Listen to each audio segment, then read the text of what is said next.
Quiero empezar, como ustedes saben, con una pregunta. ¿Cuál es nuestra primera reacción cuando enfrentamos una crisis? ¿Yo? Ponerme a llorar, ¿sí?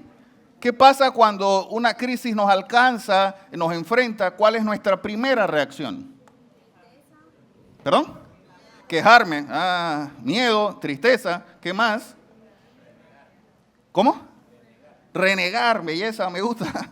Sí, eso es muy recurrente. ¿Qué más? ¿Por qué a mí? Hacerme la víctima.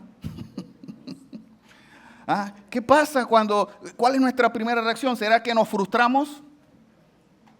¿Nos rendimos? ¿Nos quejamos? Sí. ¿Nos deprimimos? ¿Sí? Ahora, fíjense algo, déjenme contarles una historia, se las voy a leer. A comienzos de los años 60, durante los primeros años de la Revolución Comunista en Cuba, muchas iglesias fueron cerradas, perseguidas y vigiladas. Sin embargo, hubo un grupo de pastores que se negaron a dejar de predicar. Como todo país comunista en esa época, la persecución hacia las iglesias era fuerte en los países comunistas. Y dice que entre estos pastores estaba el pastor Justo González, un hombre fiel que pastoreaba en La Habana, Cuba, en La Habana. Dada su rebeldía, el gobierno lo arrestó por seguir predicando el evangelio y lo amenazó con dejarlo encerrado si no firmaba un documento donde se comprometía a cerrar su iglesia y dejar de predicar. ¿Qué pasaría si nosotros aquí nos pasara eso?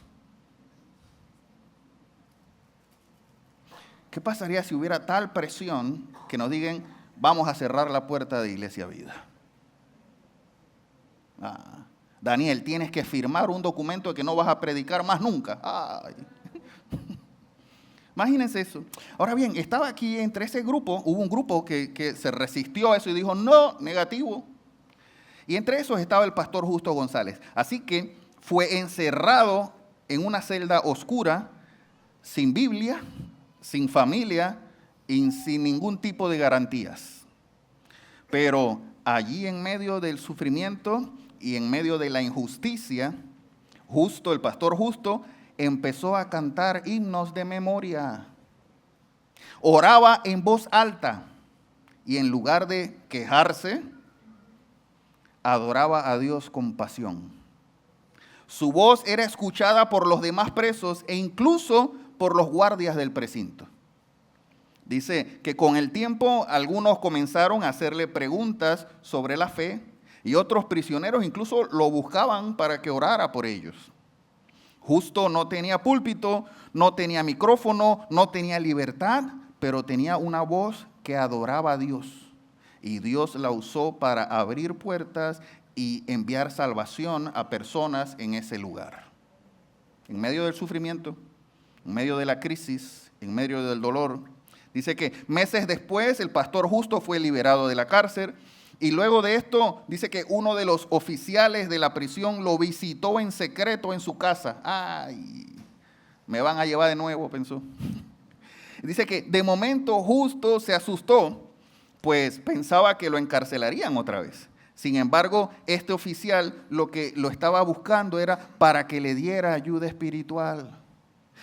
Ese custodio, ese policía, lo que estaba buscando a Justo, necesito ayuda de Dios. ¿Y donde quién acudió?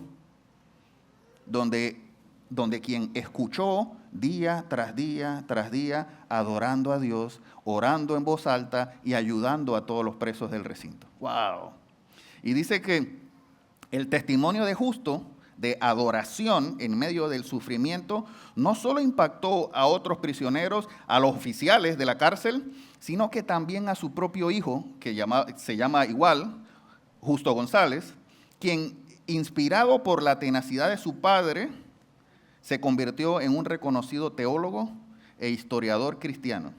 Escribió varios libros y comentarios bíblicos muy utilizados en Latinoamérica. Este Justo González, hijo, escribió un libro muy interesante. Ese libro se llama Historia del Cristianismo.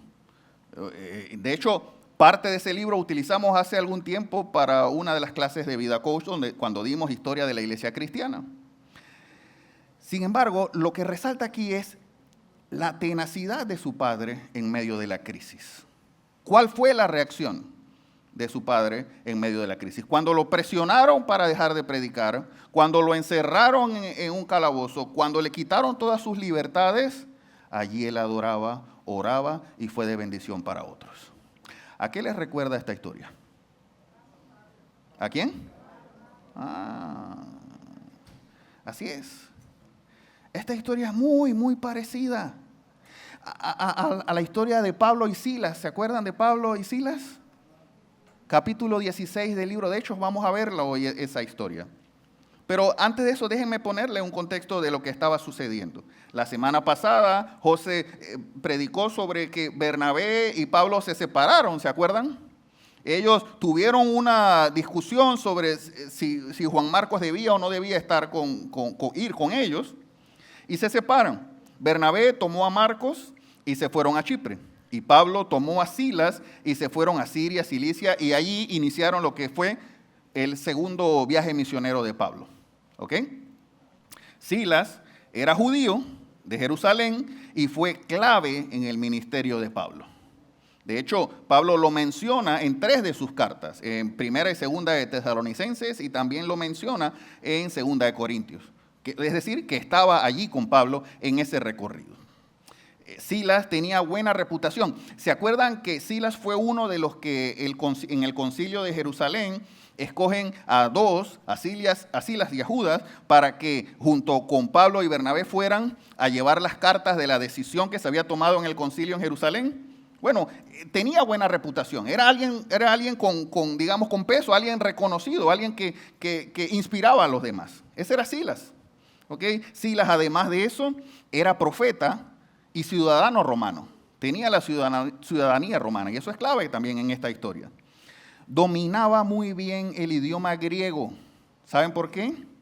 Porque tiempo después fue incluso escriba de Pedro, es decir, ayudó al apóstol Pedro a escribir su primera carta, la carta de primera de Pedro. O sea que Silas tenía muchos talentos. Era una persona de reputación, una persona con talentos, una persona con dones, una persona que Dios utilizaba. Así que se embarcan Pablo y Silas y van a recorrer su segundo viaje misionero. Ahora bien, pasa algo interesante porque llegan a Derbe y después a Listra, 2 de las ciudades que ya Pablo había recorrido en su primer viaje, y allí se encuentran con un muchacho que va a ser clave en el resto del ministerio de Pablo, y es que se encuentran con Timoteo. Allí en ese viaje conoce Pablo a Timoteo, en Listra. Timoteo, ¿se acuerdan que era mi verdadero hijo en la fe? Así decía Pablo, que le escribió Pablo después 2 cartas, y le dijo, predica la palabra, sea o no sea oportuno, cuando ya sabía que iba a morir Pablo. Bueno, ahí conocen a Timoteo. Y dice que era hijo de una mujer judía creyente y de padre griego, era Timoteo, y los hermanos en Listra y en Iconio hablaban muy bien de Timoteo, así que Pablo decidió llevárselo. Así que ya ahora en el viaje, en el recorrido, estaban Pablo, estaba Silas, y Timoteo también los acompañaba. Y Lucas también los acompañó en este viaje. Lucas es el que escribió el libro de Hechos. ¿Ok? Entonces, ahora sigue diciendo el texto ahí en el capítulo 16 que recorrían las ciudades entregando las cartas con los acuerdos de los apóstoles y ancianos de Jerusalén. Y dice, y las iglesias se fortalecían en la fe y crecían en número día tras día. Belleza. Ahora, interesante que aquí ustedes lo pueden leer en su casa, capítulo 16 de Hechos, dice que las iglesias se fortalecían en la fe y crecían en número. ¿Pero vieron el orden? Se fortalecían en fe y luego crecían en número. No es al revés. Crecer en número sin fortalecerse en fe no funciona. el orden correcto es: crezco en gracia y conocimiento, fortalezco mi fe, y entonces la iglesia crece en número. Ahora bien, déjame hacer un paréntesis aquí y les voy a decir algo desde mi corazón. Iglesia Vida, nuestra iglesia, inició un proceso de crecimiento. Lo han notado, ¿verdad? Ay, yo pensé que iban a decir que más. Le voy a preguntar de nuevo, Lucas. Iglesia Vida inició un proceso de crecimiento. ¿Lo han notado, cierto? Inició un proceso de expansión. Amén. ¿Verdad? Y hoy estamos abriendo en Costa del Este. Pero mañana va a ser Clayton, San Francisco, mañana va a ser Brisas del Golf, mañana va a ser muchas otras áreas. Y lo creemos así.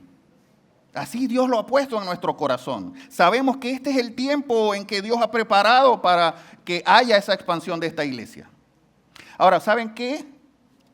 El orden aquí me enseña que entonces nosotros tenemos que primero crecer en nuestra fe. Fortalecer nuestra fe. Porque así es el orden establecido por Dios. Nosotros nos fortalecemos en fe, crecemos en gracia y en conocimiento, crecemos en Él, lo adoramos con libertad, nos profundizamos en su palabra y Dios hace crecer la obra del Señor. ¿Ven el orden aquí? Eso es lo que va a suceder con nuestra iglesia. Por eso esfuércense cada uno de nosotros, esforcémonos en crecer en gracia y conocimiento, en fortalecer nuestra fe, para que seamos instrumentos, canales de Dios para la expansión de su reino. ¿Lo va a hacer? ¿Lo va a hacer? Eso, muy bien, vamos a seguir con la historia. Y el texto de Hechos capítulo 16 nos relata que ahora Pablo, Silas, Timoteo y Lucas, dice que recorrieron varias ciudades, pero fíjense lo interesante, dice que el Espíritu Santo no les permitió parar en algunas ciudades. Y no lo explica, pero dice que en estas y tales, dice que el Espíritu Santo le dijo, aquí no. ¿Ok? Ahora bien, sí llegaron y se fueron a Troas y pasó algo allí interesante, porque estando en Troas, Pablo tuvo una visión. Y en esa visión ve un hombre de Macedonia, ¿ok?, que le rogaba que pasara allí a ayudarlos. Así que, ¿qué hizo Pablo y toda la comitiva? Se fueron para Macedonia, ¿ok? Y navegaron y recorrieron hasta Filipos, que era la ciudad principal de Macedonia, ¿ok? Esta ciudad de Filipos es la que tiempo después Pablo le escribe la carta a los filipenses, ¿ok? Y van a Filipos, una colonia romana y ciudad principal de Macedonia, y allí se quedaron varios días. Y allí en Filipo conocieron a una mujer de nombre Lidia, que cuando le predicaron el evangelio, creyó y la bautizaron a ella y a su casa. Y allí llegamos al versículo 16, que es lo que vamos a analizar el día de hoy. ¿Me acompañan? Sí. Eso, muy bien. Dice así: una vez cuando íbamos al lugar de oración, ve que habla en plural, dice íbamos. Eso quiere decir que Lucas estaba allí. Lucas, recuerden que era el que iba escribiendo, ¿ok? Dice, una vez cuando íbamos al lugar de oración, nos salió al encuentro una joven esclava que tenía un espíritu de adivinación. Ay, íbamos bien. Íbamos bien, ya estaban en Filipo, estaban predicando, había creído Lidia y demás, y de repente le sale una joven esclava que tenía un espíritu de adivinación. Dice que con sus poderes ganaba mucho dinero para sus amos. Nos seguía a Pablo y a nosotros gritando. Fíjense lo que gritaba. Estos hombres son siervos del Dios Altísimo y les anuncian a ustedes el camino de salvación. Oh, hasta la endemoniada estaba predicando, ¿se dieron cuenta? ¿Lo vieron? La endemoniada decía, estos son siervos del Dios Altísimo. Ahora, fíjense lo que pasa después. Así continuó durante ¿cuántos? Muchos días. Y ya estaba empezando a fastidiar a Pablo. Pablo predicando y la endemoniada. Estos son los hijos. Pero déjame hablar.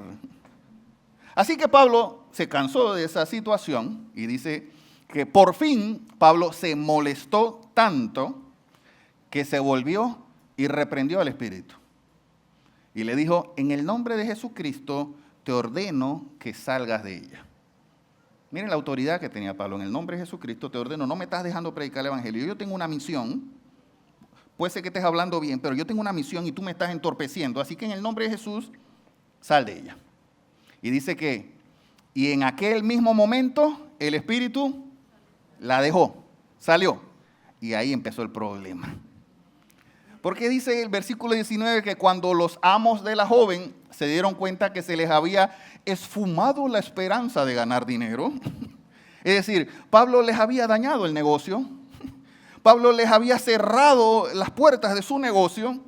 Ahí empezaron los problemas. Dice que echaron mano a Pablo y a Silas y los arrastraron a la plaza ante las autoridades. Es decir, no les pidieron, por favor, Pablo y Silas, con mucho cariño les pedimos, ¿pueden acompañarnos? No. Los arrastraron hasta la plaza. ¿Ok? Los presentaron ante los magistrados y dijeron, estos hombres son judíos y están alborotando nuestra ciudad. Recuerden algo, estamos en Filipo. Filipo era una ciudad de Macedonia, no es Jerusalén. Y ellos los están acusando. Estos son judíos que vienen de otra ciudad a alborotarnos aquí el asunto. Y para los romanos, recuerden que cualquier cosa que sonara a revuelta era problema para ellos. Y ellos iban a aniquilar cualquier cosa que sonara a revuelta. Y sigue diciendo, estos hombres son judíos y están alborotando a nuestra ciudad, enseñando costumbres que a los romanos se nos prohíbe admitir o practicar. Entonces la multitud se amotinó contra Pablo y Silas y los magistrados mandaron que les arrancaran la ropa y los azotaran. Sigue diciendo, versículo 23, después de darle muchos azotes. A ver, cuando uno dice muchos es porque perdió la cuenta. Si no, les aseguro que Lucas hubiera dicho, después de darle unos 10 o 15 azotes, no, dice que fueron muchos, se ensañaron, le dieron azote para repartir y para llevar. Después de darle muchos golpes, dice la Nueva Traducción Viviente, estoy leyendo en la Nueva Versión Internacional, pero la Nueva Traducción Viviente dice que los golpearon severamente, lo traducen en las otras versiones. O sea, no fue un par de cachetadas, fue severo, fueron muchos golpes. Los echaron a la cárcel y le ordenaron al carcelero que los custodiara con la mayor seguridad. Recuerden que eran romanos, ¿ok? Ustedes saben que ellos no jugaban, ¿ok? Dice, al recibir tal orden, los metió en el calabozo interior y le sujetó los pies al cepo. ¡Ay! A ver, adoloridos por la tanda de golpes, avergonzados porque les arrancaron la ropa. Los meten en la cárcel más profunda,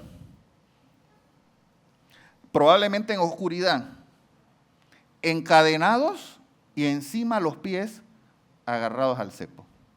¿Ustedes saben todo lo que pasa después de todo esto? Todo lo que debiera estar pasando en la mente de ellos. Después que le meten los pies al cepo, lo más probable es que estuvieran acalambradas las piernas, adoloridos de ya toda la tanda de golpes que le dieron. Ahora, ellos entendían algo que quiero que hoy entendamos tú y yo. Dice esto, a eso de la medianoche, fíjense esto, después de todo esto que pasaron, y ojo, quiero decirles algo, probablemente Pablo ya estaba acochado con esto. Pablo, ¿se acuerdan que habíamos visto que en el primer viaje lo habían arrastrado, lo habían golpeado, lo habían largado y lo habían apedreado a Pablo hasta que parecía que estuviera muerto? ¿Se acuerdan que lo vimos hace un par de semanas? Pablo probablemente ya sabía, bueno, pues estos son los riesgos de predicar el evangelio. Pero este era el debut de Silas. Silas, yo me imagino en Jerusalén, dije, bueno, voy a acompañar a Pablo a predicar el evangelio. Qué feliz estoy por acompañarte, Pablo. Y así lo reciben. a Silas. Esta fue la primera experiencia de Silas predicando el evangelio afuera de Jerusalén. Pero dice que a eso de la medianoche, después de todo eso que padecieron, Pablo y Silas se pusieron ¿a qué? A la medianoche, Pablo y Silas se pusieron a orar y a cantar himnos a Dios. ¿Tiene sentido esto? ¿Tú y yo hubiéramos hecho eso? ¿No? Amarrados todavía, adoloridos, con calambre, avergonzados, en oscuridad, sin garantías, sin saber si iban a salir vivos. Y empezaron a cantar. Y dice que todos los presos los escuchaban. Es decir, no solo estaban ellos adorando al Señor en medio de la crisis, en medio del dolor y el sufrimiento, sino que eran testimonio para los demás. Ahora, imagínense esta escena. Imagínense Pablo y Silas allí, así. ¿Cómo pueden?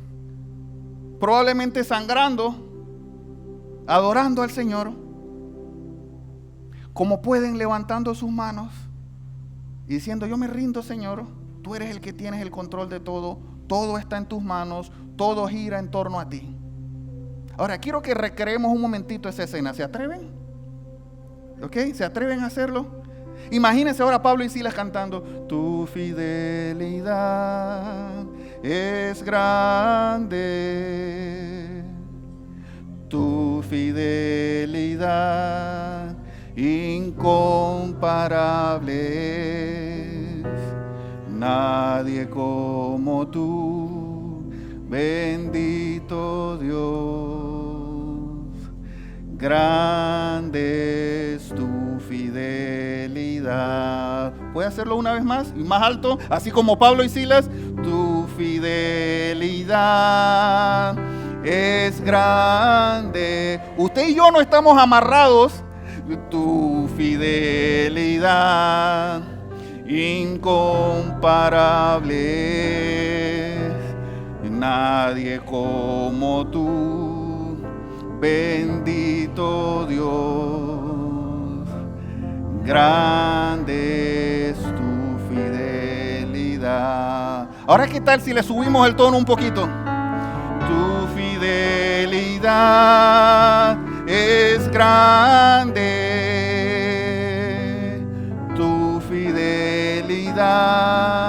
incomparable.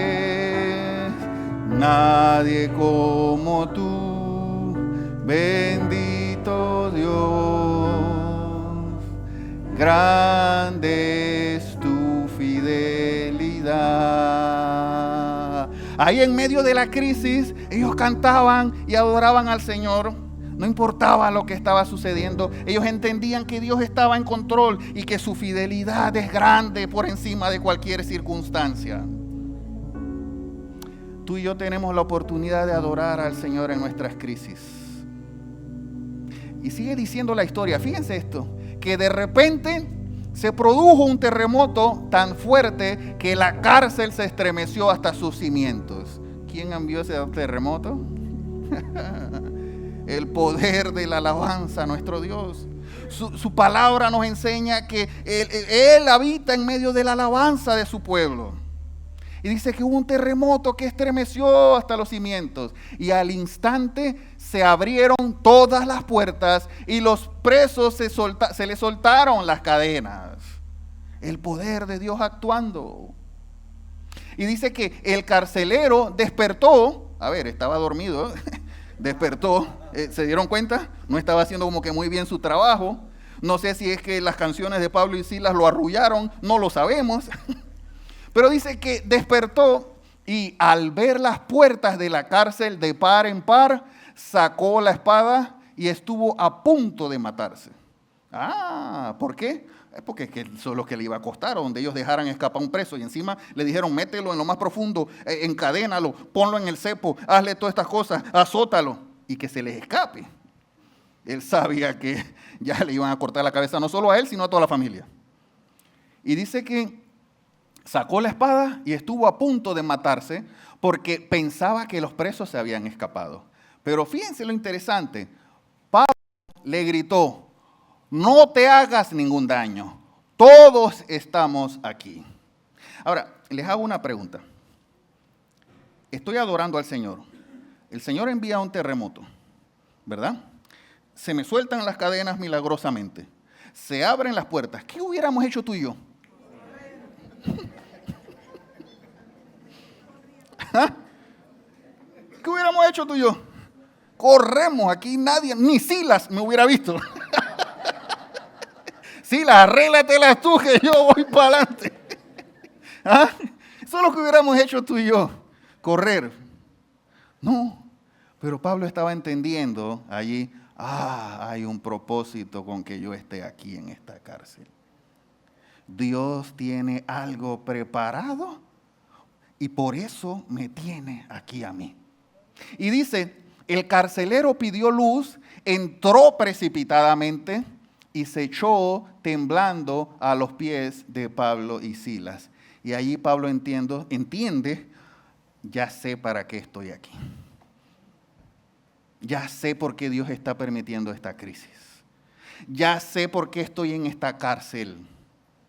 Y sigue diciendo, versículo 30, luego el carcelero los sacó y les preguntó, a Pablo, a Silas, los sacó y les preguntó, señores, ¿qué tengo que hacer para ser salvo? Belleza.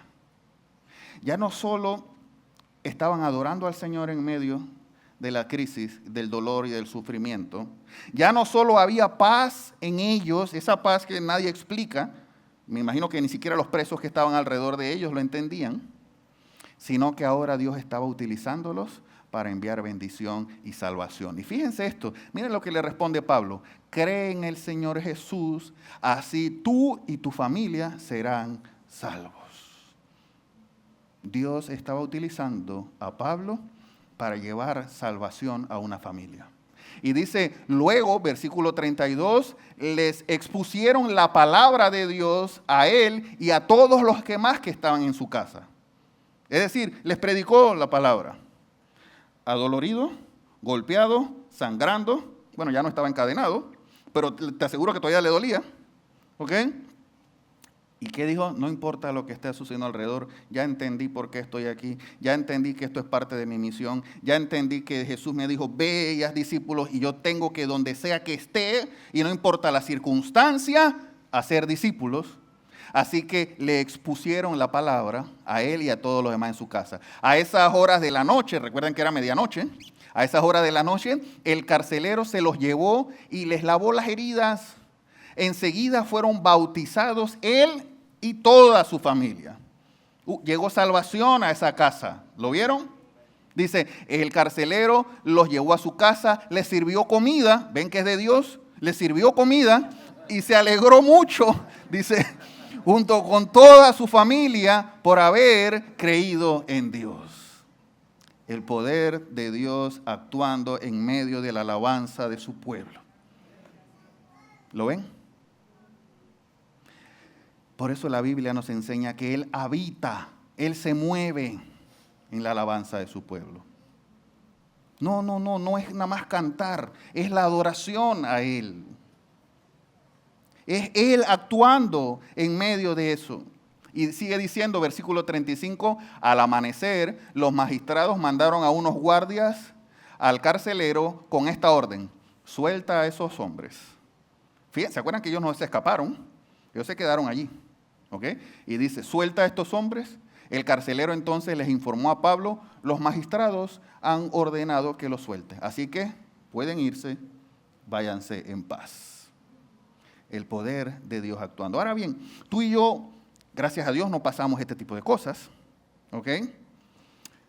Pero muchas veces, en medio de nuestra crisis, en medio de nuestras circunstancias difíciles, en medio de crisis terribles e injustas, ojo, porque puede ser, sí, injustas, ¿ok?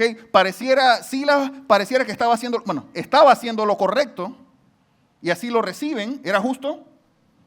No, pero en medio de la crisis, donde no hay salida, adoraron al Señor. Ahora, ¿qué hacemos tú y yo? Entonces, ¿qué debemos hacer al enfrentar nuestras peores crisis? Está clarito, Yuri. ¿Cuál debe ser nuestra reacción? Como decíamos al principio, quejarnos, abrumarnos, deprimirnos, ofendernos, reclamar. No. ¿Qué debemos hacer al enfrentar nuestra crisis? Lo primero, adorar a Dios aunque no lo entendamos. En ese momento Pablo y Silas no estaban entendiendo. Después lo entendieron. Pero en ese momento ellos empezaron a adorar a Dios. Estos romanos sí los encerraron, los encadenaron, los metieron en el cepo, pero cometieron un error con Pablo y Silas. Que no le taparon la boca, no los amordazaron, ¿verdad? Y allí cuando ellos empiezan a cantar y a adorar a Dios, se movió el poder del Señor. Y ojo, no solo fueron liberados, sino que fueron de bendición, canales para que llegara salvación a otras casas. Ellos estaban avergonzados, adoloridos por la cantidad de azotes, pero entendieron que la adoración, la alabanza al Señor tiene poder. Ellos sabían algo que a ti y a mí a veces nos falta. Entender que cuando adoramos al Señor estamos delante del Creador de todo lo que existe. Que estamos delante de ese que todavía hace que los planetas se muevan y que incluso los llama a cada uno por su nombre, a todas las estrellas. Se nos olvida muchas veces que cuando nosotros adoramos, estamos conectados con el Rey del universo, el que tiene todo el poder, mucho más abundante de lo que pedimos o entendemos, para ser mucho más abundante de lo que pedimos o entendemos, por el poder que actúa a nosotros, dice Efesios capítulo 3. Cuando adoramos estamos frente al Dios eterno, inmortal e invisible, al Dios que todo lo puede. Es allí donde Él mueve su alabanza. Por eso les digo y les abro mi corazón, cuando aquí tenemos un periodo de adoración, esforcémonos por eso. Levantemos nuestras manos con libertad. Hagamos énfasis, es decir, hagámoslo con pasión porque estamos delante del Rey. Disfrutemos de este espacio que aquí hacemos para que todos juntos, como hermanos, oremos. ¿Recuerdan que Él prometió estar donde 2 o 3 invocan su nombre? ¿Se acuerdan de eso? Y cuando estamos aquí adorándolo, Él está aquí. Su presencia está aquí. Entonces, adoremos con libertad, levantemos nuestras manos con entusiasmo y hagámoslo de corazón. Cuando venimos a la iglesia, venimos a hacer 3 cosas.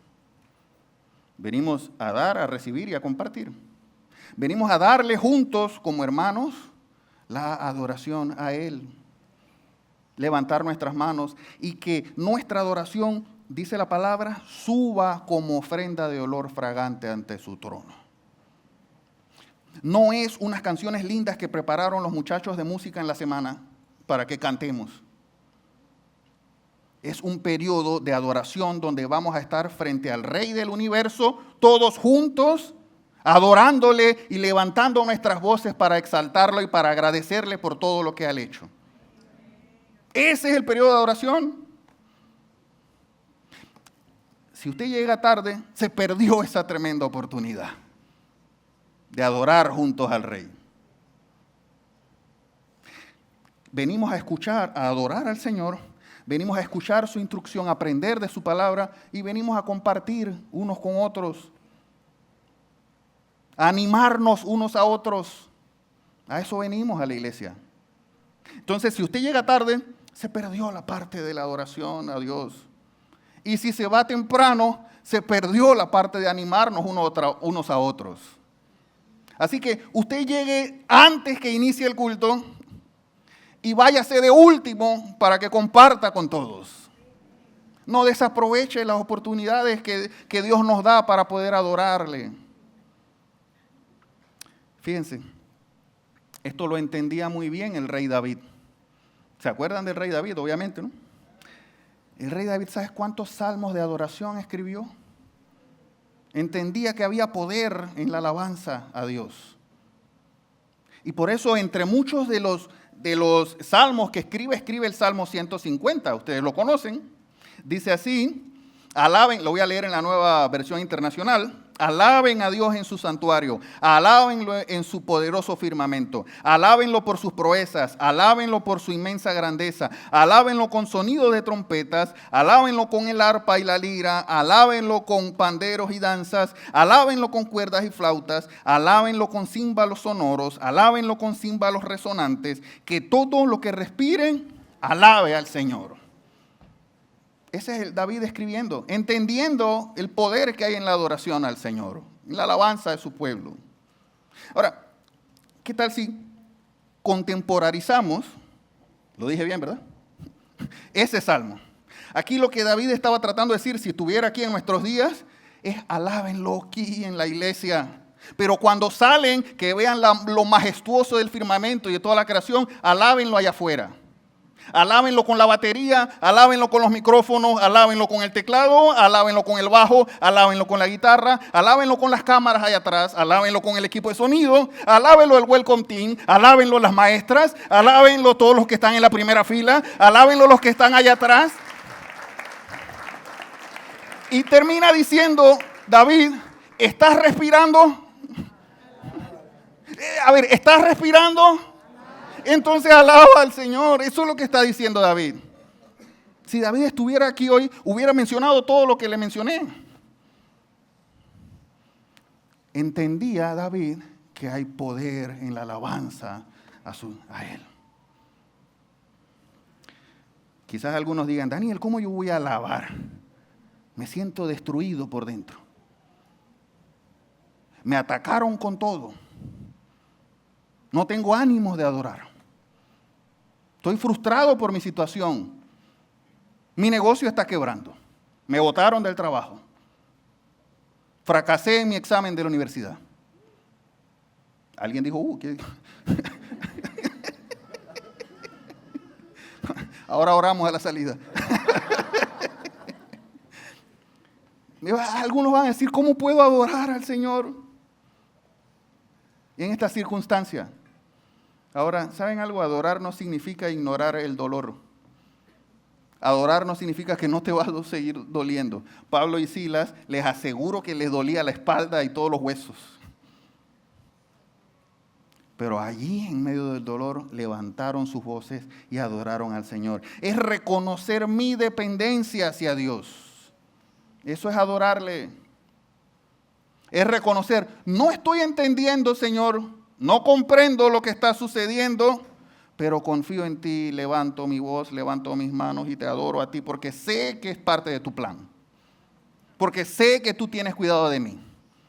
Porque sé que nada ni nadie me va a poder hacer daño. Y aún lo que procuren hacerme mal, lo van a hacer para mi bien, porque así lo dice Romanos 8:28.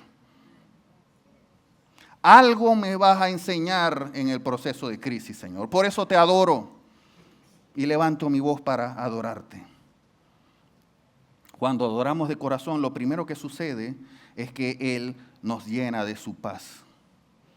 Experimentamos esa paz que sobrepasa todo entendimiento. Y probablemente la situación no se resuelva en ese momento, quizás ni siquiera mañana o pasado, pero voy a poder dormir tranquilo y confiado porque el Señor está conmigo. Voy a poder estar en paz, en completa paz, en esa paz que solo Él da, sin ni siquiera comprender qué es lo que está pasando, por qué tengo paz en medio de la circunstancia. Eso es lo que provoca la adoración en nosotros. Isaías 43:1 dice, no temas que yo te he redimido.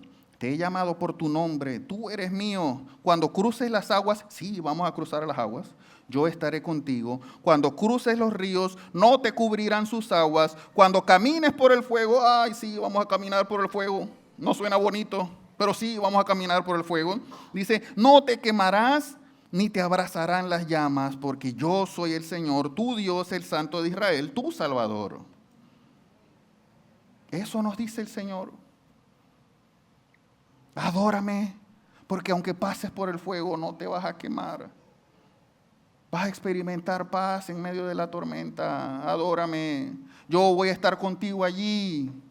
Abre tus ojos y entiende que es con mi adoración. Me gusta esta frase de Charles Spurgeon. Dice, cuando no puedes ver la mano de Dios, ¿eso qué quiere decir? Cuando no estás viendo que Dios está actuando, o pareciera que está como que Dios no está actuando, confía en su corazón. Es decir, confía en la promesa que te hizo, que la buena obra que inició la va a perfeccionar en ti. Confía en lo que Él prometió, que te dijo que no te quemarás aunque pases por el fuego. Cuando no veas que está sucediendo algo, confía en que Él está actuando aun cuando tú no lo veas. Eso es sumergirse en la adoración. Iglesia, Dios se mueve en la alabanza de su pueblo. Dios se mueve cuando nos rendimos en adoración a Él. La pregunta es, ¿estamos adorando a Dios con pasión y fervor o nos estamos quejando en medio de la crisis? ¿Será que estamos invirtiendo más tiempo en quejarnos, en tratar de solucionar la crisis y no en adorando al Señor? Dejando que Él sea el que tome el control. Hay un segundo principio que quiero que veamos y que nos enseña este pasaje, y es, ¿qué debemos hacer al enfrentar nuestras peores crisis? Hablar de Jesús aún en el sufrimiento. Ay, Daniel, ahora sí te pasaste. Yo estoy sufriendo, no sé ni cómo resolver mis problemas, no sé ni qué decir, ni qué hacer para resolver esta crisis. Ahora tú me vas a decir que yo tengo que hablar de Jesús. No sé ni qué hablar para resolver, voy a saber qué hablar de Jesús. Es que no se trata, no es con nuestras fuerzas.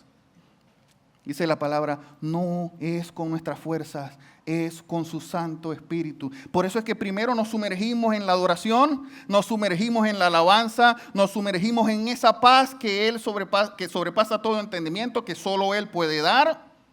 Y producto de eso hablamos con pasión y denuedo, entendiendo que Él tiene el control de todo y que va a obrar de forma milagrosa en nosotros.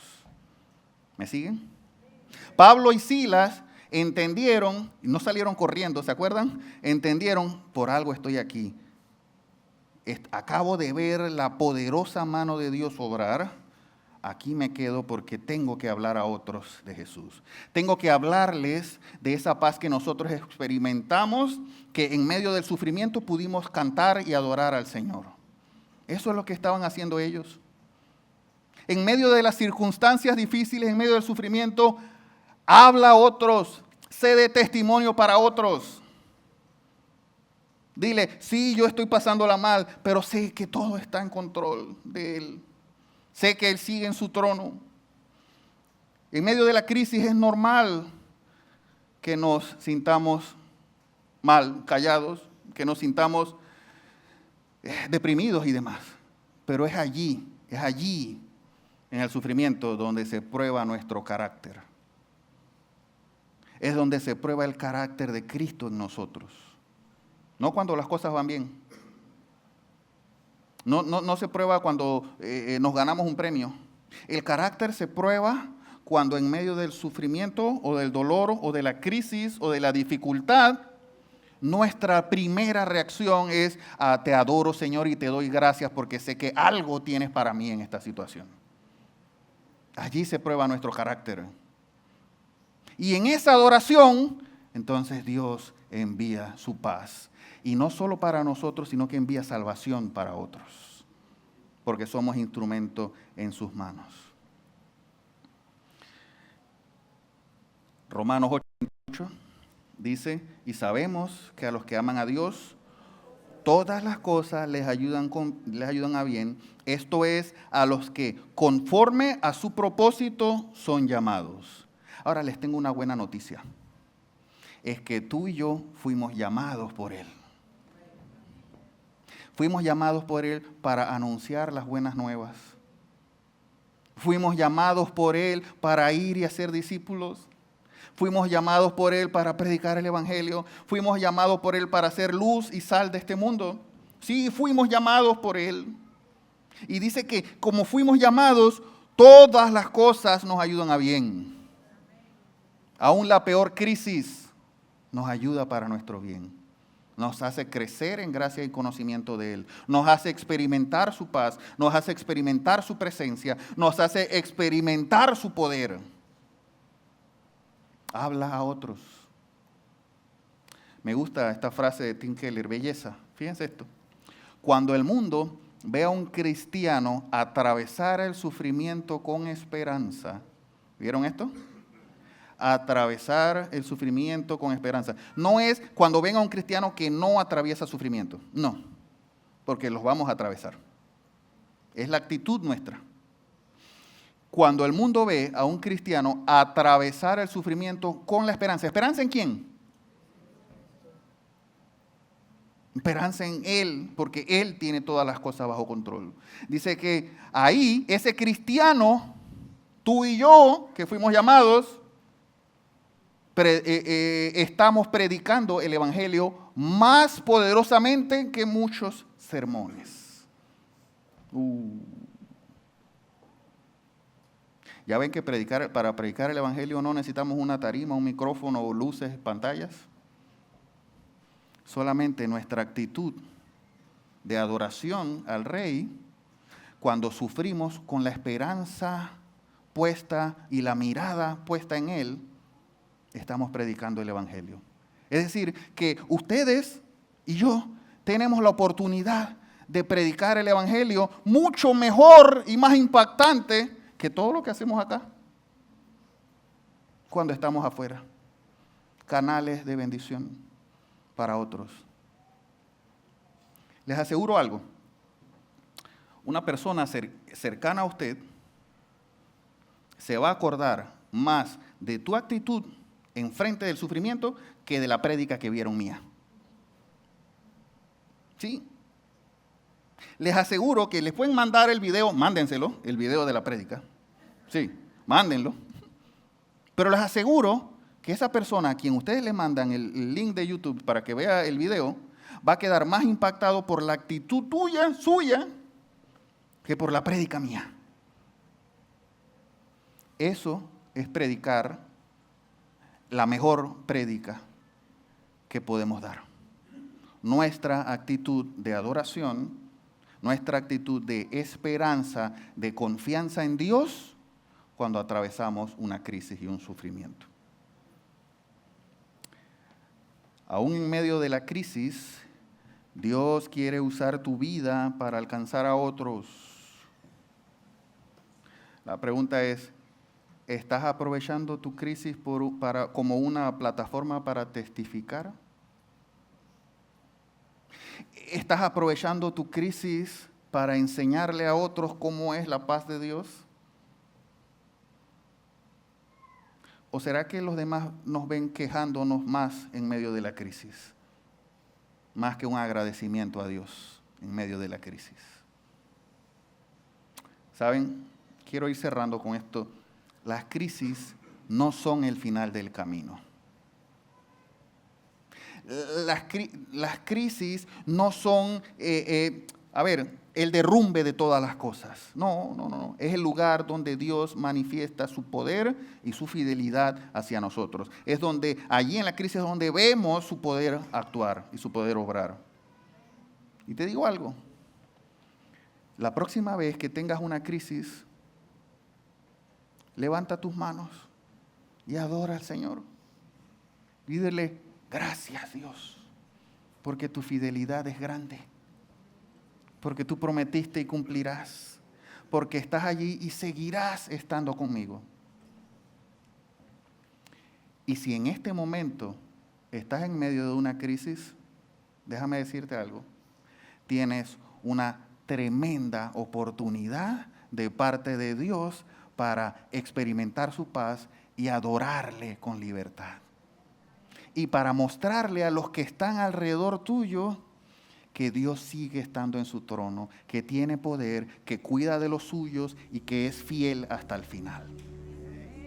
¿Lo creen? Al enfrentar nuestras peores crisis, ¿qué debemos hacer? Adorar a Dios, aunque no lo comprendamos. No lo vamos a entender muchas cosas. Él sí lo entiende, ¿se acuerdan? Él sí lo planeó todo. Aún en las peores crisis, ¿qué debemos hacer? Hablar de Jesús en medio del sufrimiento. Que otros vean el poder de Dios en nosotros. El poder transformador de Dios en nosotros. Allí es que predicamos mejor. Les dejo con esta frase. Si adoramos a Dios, aún en nuestra peor crisis, Él abrirá puertas y traerá salvación. ¿Lo creen? ¿Puede decirlo conmigo? Si adoramos a Dios, aún en nuestra peor crisis, Él abrirá puertas y traerá salvación. ¿Puede decirlo una vez más? Si adoramos a Dios, aún en nuestra peor crisis, Él abrirá puertas y traerá salvación. ¿Será que podemos orar al Señor? Gracias, Padre, por tu fidelidad, por tu misericordia, por tu bondad, Señor. Porque tú permaneces fiel, Señor. Porque a pesar de todo, a pesar de que sí, nosotros te fallamos y nosotros somos infieles, tu palabra dice que tú permaneces fiel, siempre fiel. Gracias, Señor, por tu palabra. Gracias, Señor, porque podemos confiar en ti, Señor. Porque aunque no lo veamos, aunque sintamos que no hay salida, tú estás obrando, Señor, y nunca paras de obrar.